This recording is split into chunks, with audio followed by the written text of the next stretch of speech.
Hi and welcome. It's Dr. Steve from Misericordia University. Welcome to the video Strategies to Foster an Online Learning Community.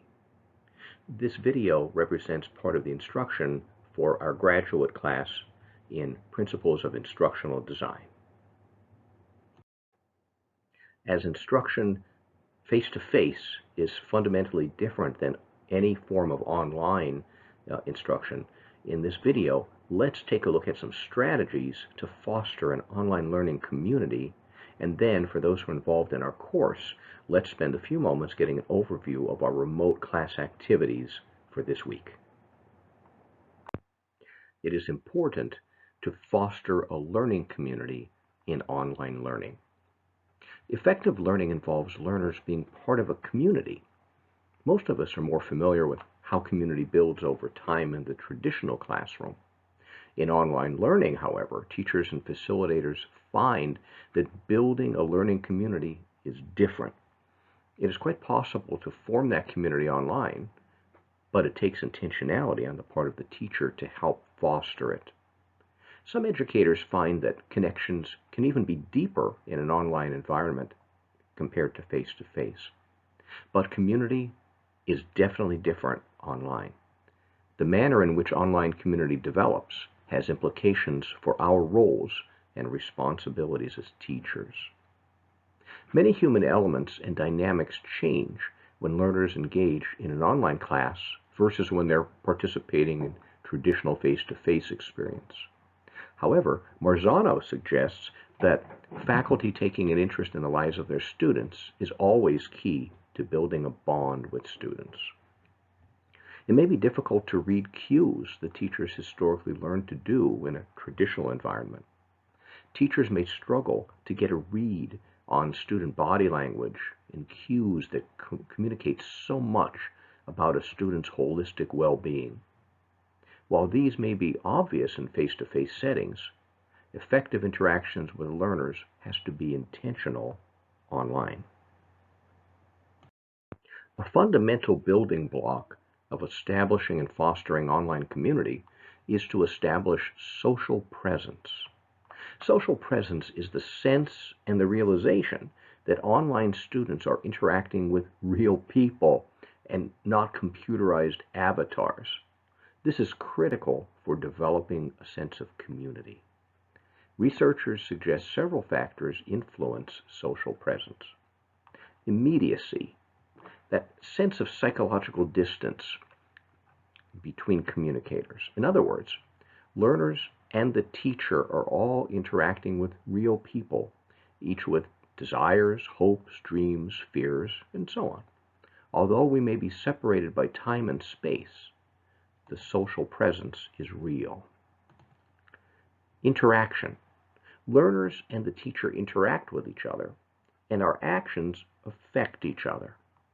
In other words, it's a real community where people talk and laugh and engage and learn together. Intimacy, a close familiarity between our learners. As in a traditional environment, the learners and the teacher all want to get to know each other as people with individual personalities. Constructivists tell us that learners each construct learning individually. Social presence is an important part in supporting learners as they individually construct knowledge that is meaningful to them. So how can a teacher online establish social presence? Here are several strategies. A powerful first step in establishing social presence is to meet synchronously initially, and possibly meet that way several times throughout the course. This is a strong and direct method of establishing social presence. A teacher could create study groups. A teacher can assign students to work together, either randomly or based on certain factors. A teacher could also change groups throughout the course, assigning students to work in different groups over time to support the students having the opportunity to get to know and work with everyone. A teacher could also guide learners to form their own groups without the teacher assigning them. Establishing study groups can help academically as well as socially. Making learning relevant and interactive. A teacher could create a relevant resources space in their learning management system where students can post helpful resources or current information that's related to course content. Does anyone have personal experience with this content? Can anyone locate elements of this content in the world? Can one learner maybe locate some helpful resources that could help others? A teacher could also use technology to create a student lounge in which students can interact informally and forge interpersonal connections. An important foundational step in building a learning community is to cultivate a culture of trust in the shared virtual space. This involves building relationships and helping students build empathy and understanding for each other and for the instructor. Before learners can be comfortable working together academically, they first must trust each other and be comfortable together. Start an online course with some icebreakers and some community building activities. In this way, you can have students begin by discussing non-content related information to build camaraderie and trust and to get to know each other. Here are some specific strategies that you could try. Do some get to know you questions and use a technology like Google Slides or Padlet or discussion board and have students just talk about things like what's their favorite hobbies, what kind of activities do they engage in, what's some of their favorite song, just anything to get to know the students better. Depending on the class size, when students enter your virtual classroom, greet them by name, talk to them, get to know them in that way and help them feel that connection with you as the instructor. Begin some or all classes with a check-in. Maybe have students present an emoji or a meme to describe, have them post something that describes how they're feeling or how their week is going or what's happening in their world. At each class, build in time for announcements and maybe even some free time for a little informal chat. Realize that being socially connected in an online community is not extracurricular, it is an integral part of learning. Here are several strategies. Build rapport with your learners by checking in to see how they're doing. You can also have students work in small groups and you join them to interact with them. Realize that for young children and those with disabilities, social opportunities may require scaffolding through discussion prompts, through formative check-ins, and through visual supports in order to encourage full participation. An important way to cultivate that culture of trust and respect is to engage in frequent contact with learners, especially early on in the course. Here are a couple of thoughts. You could certainly do it through phone, through text, through email. You could have possibly announcements that you do regularly or not necessarily on a regular basis, but just periodically through your learning management system, like in our institution, it's Blackboard. You could use an app like Remind or similar app that will allow you to message with your learners. And also be in touch with students before tests, before high-stakes assignments and assessments, and they'll really appreciate that. And in that process, you're going to help build and cultivate that culture. One overarching goal in online learning is to help students learn to work together and learn how to accept more personal responsibility to become successful online learners. Here are a few strategies to achieve this. If you are using a video conferencing platform such as Zoom, utilize breakout rooms as part of learning. For younger students, assign roles such as timekeeper, note taker, protocol monitor, and maybe some others to ensure that students stay on task and that they are mutually accountable. Encourage positive behavior by reinforcing early attempts by students to complete and to submit academic work online. And set long-term goals for how you want students to function as effective online learners, and then work slowly toward helping those students achieve your vision. Additionally, you should remind students to create space in their home where they can attend class and study without distraction.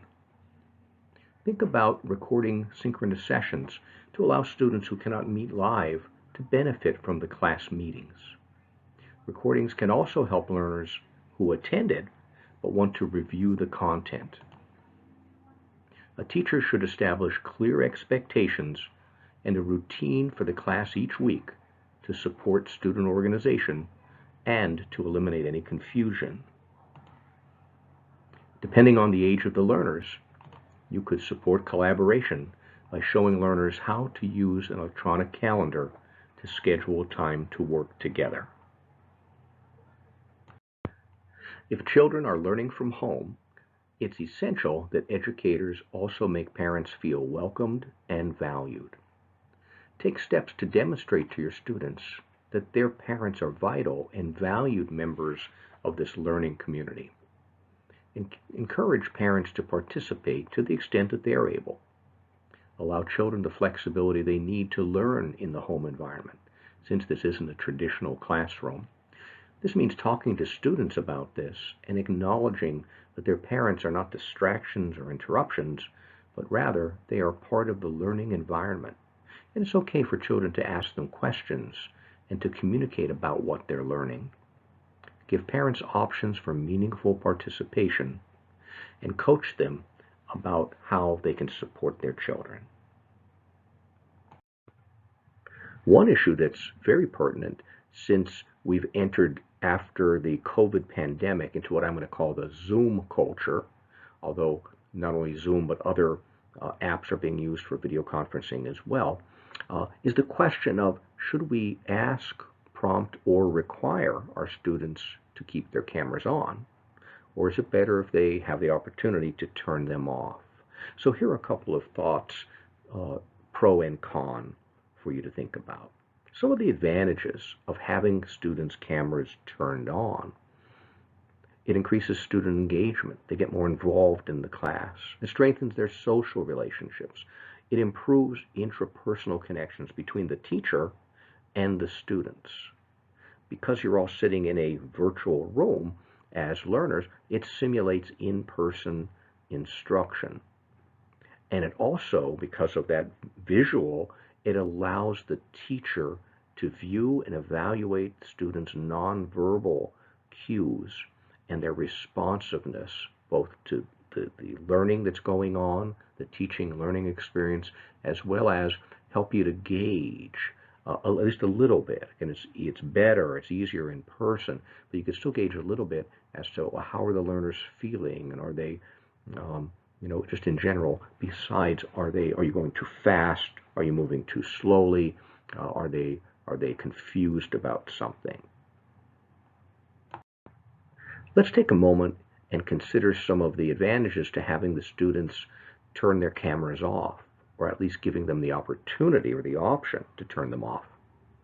The number one reason would be it can reduce video conference fatigue. And that's a new term since this new culture of online, since the COVID pandemic.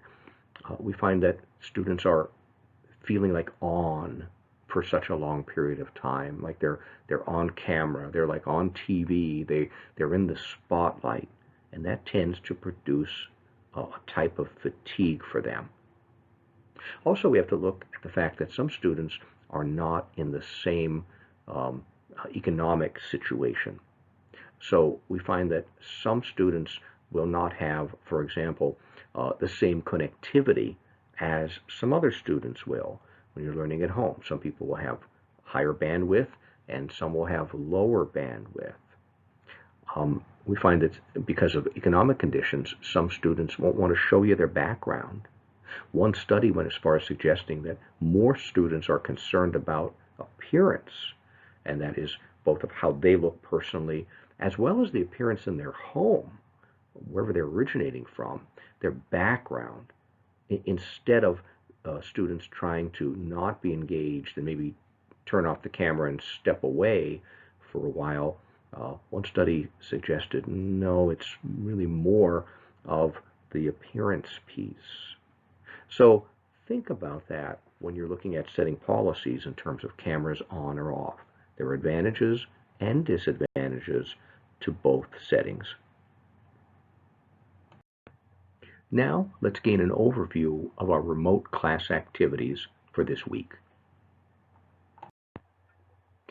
Let's engage in a discussion about strategies to foster an online community of learners. Here are some guiding questions for you. Keep in mind that the guiding questions, you do not have to answer each one individually, but rather these are meant to spark our discussion, and ideally by the end of our discussion we will, as a group, have hit on all of these different topics and maybe some additional ones. Remember that after you make an initial post, plan to respond to the posts of at least 2 other individuals. In class this week, we considered a lot of factors that can create more effective teaching and learning. Factors such as learner attention, cognitive load, the magical number by Miller, the concepts of meaning and emotion. Let's engage in a discussion where we consider and generate some insights on designing to support student learning. As this is a traditional discussion online, after you make your initial post, plan to respond to the posts of at least 2 other individuals. Perfecting your lesson plan, a team effort. For this activity, let's capitalize on the synergy of a group of learners and our community of learning. Start by opening this discussion board. Create a post in which you paste in your lesson plan. After everyone pastes in their plan, after they attach it, then read the work of others and comment or make suggestions on the lesson plan of at least 1 other person. Ultimately, use the input of others as needed and as appropriate to perfect your own lesson plan.